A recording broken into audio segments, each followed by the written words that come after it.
जासूस की डायरी में आपका स्वागत है। ये एक ऐसा पॉडकास्ट है जहां रहस्य, अपराध और डरावनी कहानियों की दुनिया खुलती है। हर एपिसोड में एक नया केस, अनसुलझे सवाल और दिल दहला देने वाले मोड़ जो आपको बांधे रखेंगे। तैयार हैं अपने जासूस को जगाने के लिए? तो चलें इस डायरी के पन्नों में। कहानी का शीर्षक 1960 के दशक का गायब सिक्का। ये बात है 1960 के दशक की। अहमदाबाद के भीड़-भाड़ वाले बाजार, साबरमती नदी का शांत किनारा और हवा में तैरती मसालेदार खाने की खुशबू। शहर की ये पहचान उस दिन एक अजीब खामोशी में डूब गई, जब एक मशहूर सिक्का संग्राहक मिस्टर देसाई अपने घर से लापता हो गए। उनके घर की तिजोरी खुली थी और उसमें से एक दुर्लभ और बेशकीमती अशोक का गुप्तकालीन सिक्का गायब था। उस सिक्के के गायब होने की खबर ने पूरे शहर में सनसनी फैला दी, क्योंकि वो सिक्का सिर्फ एक कलाकृति नहीं, बल्कि इतिहास का एक टुकड़ा था। मेरा नाम है इंस्पेक्टर विजय। मैं अपनी सादगी और तेज दिमाग के लिए जाना जाता था। ये केस मेरे करियर का सबसे पेचीदा मामला बनने वाला था। मेरी जांच की शुरुआत मिस्टर देसाई के घर से हुई।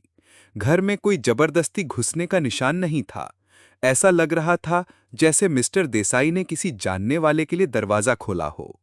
मैंने उनके परिवार से पूछताछ की।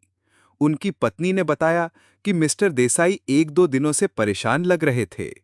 उन्हें किसी ने एक गुप्त नंबर से फोन किया था और उस फोन के बाद वो बहुत बेचैन हो गए थे। उनकी डायरी में एक ही नाम लिखा था, शमसुद्दीन। शमसुद्दीन एक कुख्यात काला बाजार का कारोबारी था, जो पुराने सामानों और दुर्लभ चीजों की खरीद फरोख्त करता था। मैंने शमसुद्दीन के अड्डे पर छापा मारा। वहां मुझे मिस्टर देसाई का कोई सुराग नहीं मिला, पर कुछ ऐसे दस्तावेज मिले जिनसे पता चला कि शमसुद्दीन एक बड़े अंतर्राष्ट्रीय गिरोह का हिस्सा था, जो ऐतिहासिक कलाकृतियों को चोरी करके विदेश भेजता था। मुझे शक हुआ कि शायद मिस्टर देसाई इस गिरोह का शिकार हुए थे, पर मुझे ये समझ नहीं आ रहा था कि उनकी मौत का कोई सुराग क्यों नहीं मिल रहा था। तभी मुझे एक खबर मिली। शमसुद्दीन ने पुलिस को बताया कि मिस्टर देसाई ने खुद अपनी मौत का नाटक रचा है। ये सुनकर मेरे होश उड़ गए। आखिर कोई अपनी मौत का नाटक क्यों करेगा, और वो भी अपनी सबसे कीमती चीज के साथ?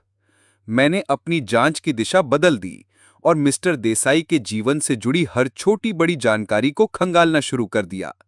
पता चला कि उनकी आर्थिक स्थिति बहुत खराब थी। उनके कारोबार में बहुत बड़ा घाटा हुआ था और उन पर भारी कर्जा था। उनकी बीमा पॉलिसी बहुत बड़ी थी और उनके मरने के बाद उनके परिवार को बहुत पैसा मिलने वाला था। ये सब एक योजना का हिस्सा लग रहा था।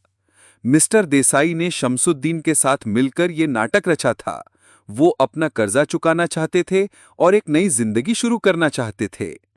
मैंने पूरे शहर में तलाशी शुरू कर दी और मुझे पता चला कि मिस्टर देसाई ने अहमदाबाद से बाहर जाने के लिए ट्रेन का टिकट कटाया था।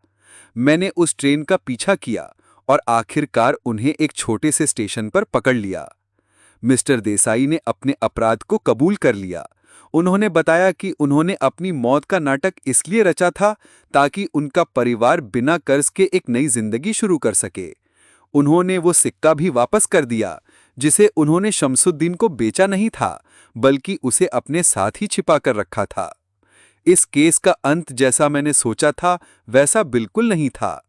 ये कोई काला बाजार का मामला नहीं था, बल्कि एक इंसान की हताशा का था।